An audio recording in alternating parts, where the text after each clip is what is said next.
अस्सलाम वालेकुम viewers, welcome back to my YouTube channel. आज के इस वीडियो में हम आपको बताएंगे गज़नफ़र नाम का मतलब क्या है। गज़नफ़र नाम का शुमार लड़कों के नामों में होता है। गज़नफ़र एक इस्लामी नाम है।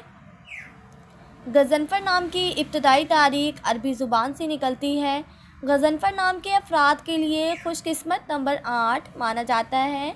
माहिरीन के मुताबिक गज़नफ़र नाम के लड़के बहुत खामोश रहने वाले होते हैं। गज़नफ़र नाम का मतलब है बहादुर शेर। गज़नफ़र नाम के लड़कों के लिए खुशकिस्मत दिनों में सोमवार और जुमे का दिन शामिल है। गज़नफ़र नाम के अफराद के लिए मुवाफ़िक रंगों में नीला, सफ़ेद और सब्ज़ रंग शामिल है। गज़नफ़र नाम के अफराद के लिए मुवाफ़िक पत्थरों में मरकत पत्थर शामिल हैं।